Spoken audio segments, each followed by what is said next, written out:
Assalamualaikum warahmatullahi wabarakatuh. Perkenalkan, nama saya Eliana Sari, NIM 5424020042, Program Studi Manajemen Pendidikan Islam Semester 4, Institut Agama Islam Al-Hikmah, Lampung. Pada kesempatan kali ini, saya akan melakukan review salah satu koleksi perpustakaan yang berjudul Positivity Power, Rahasia Keajaiban Kekuatan Pikiran karya R.D. Asti. Buku ini diterbitkan oleh Metamedia Pustaka pada tahun 2025 dan memiliki 200 halaman. Saya memilih buku ini karena tema yang dibahas sangat dekat dengan kehidupan sehari-hari, yaitu tentang kekuatan pikiran dan bagaimana cara berpikir dapat mempengaruhi tindakan, kebiasaan, dan masa depan seseorang. Secara umum, buku ini termasuk dalam kategori pengembangan diri atau self-development. Penulis menjelaskan bahwa pikiran bukan hanya sesuatu yang muncul di kepala kita, tapi memiliki pengaruh besar terhadap perilaku, emosi, dan keputusan yang kita ambil setiap hari. Secara keseluruhan, buku ini memiliki 12 bab.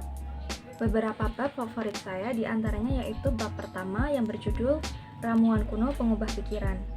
Dalam bab ini, penulis menjelaskan tentang efek placebo. Efek placebo adalah kondisi ketika seseorang mengalami perubahan atau perbaikan karena keyakinannya terhadap suatu pengobatan atau tindakan tertentu. Dari pembahasan ini, saya memahami bahwa pikiran dan keyakinan seseorang ternyata memiliki pengaruh yang cukup besar terhadap kondisi tubuh dan mental seseorang.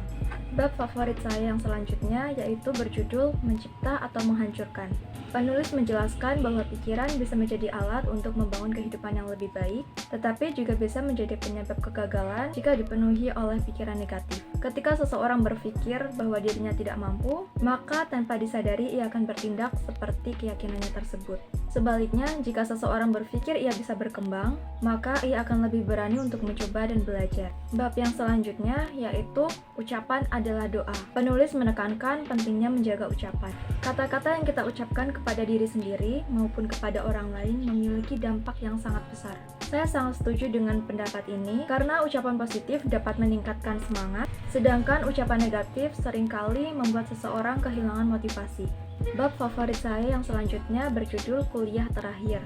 Pada bab ini, penulis mengajak pembaca untuk merenungkan kehidupan. Penulis mengajak kita untuk berpikir nilai-nilai apa yang ingin kita tinggalkan dan wariskan kepada orang lain. Bagian ini cukup menyentuh karena penulis mengajak pembaca untuk mengevaluasi kembali tujuan hidup dan hal-hal yang benar-benar penting. Bab selanjutnya yang menjadi bagian favorit saya yaitu berjudul Menulis Ulang Nasib. Dalam bagian ini dijelaskan bahwa nasib tidak selalu bersifat tetap. Banyak orang yang terhambat oleh keyakinan yang membatasi dirinya sendiri, atau limiting beliefs. Buku ini mengajak pembaca untuk mengganti keyakinan yang menghambat dengan keyakinan yang lebih positif dan membangun. Bab yang selanjutnya yaitu Si Tak Pernah Berhenti Belajar. Pada bab ini, penulis menekankan pentingnya belajar sepanjang hayat. Belajar tidak hanya dilakukan di sekolah atau perguruan tinggi, tetapi juga melalui membaca buku, berdiskusi, mengikuti pelatihan, dan pengalaman hidup sehari-hari. Sebagai mahasiswa, saya merasa pesan ini sangat relevan karena proses belajar tidak akan berhenti setelah lulus kuliah. Bab selanjutnya yaitu membahas tentang pentingnya melepaskan beban emosional, seperti dendam, kemarahan, dan rasa sakit hati. Penulis menjelaskan memaafkan bukan berarti membenarkan kesalahan orang lain, tetapi memberikan ketenangan bagi diri sendiri. Menurut saya, pelajaran ini sangat berharga karena seringkali emosi negatif justru lebih banyak merugikan diri kita sendiri. Menurut saya, buku ini memiliki beberapa kelebihan. Pertama, bahasa yang digunakan sederhana sehingga mudah dipahami berbagai kalangan. Kedua, isi buku ini dipenuhi contoh-contoh yang dekat dengan kehidupan sehari-hari, sehingga pembaca lebih mudah menghubungkan dengan pengalaman pribadi. Ketiga, buku ini memberikan motivasi dan inspirasi agar menjadi pribadi yang lebih baik. Setelah membaca buku ini, saya mendapat pelajaran bahwa pikiran memiliki peran penting dalam menentukan arah kehidupan seseorang. Kita perlu menjaga cara berpikir, memilih kata-kata yang baik, terus belajar, dan berani mengambil tindakan nyata untuk mencapai tujuan yang diinginkan.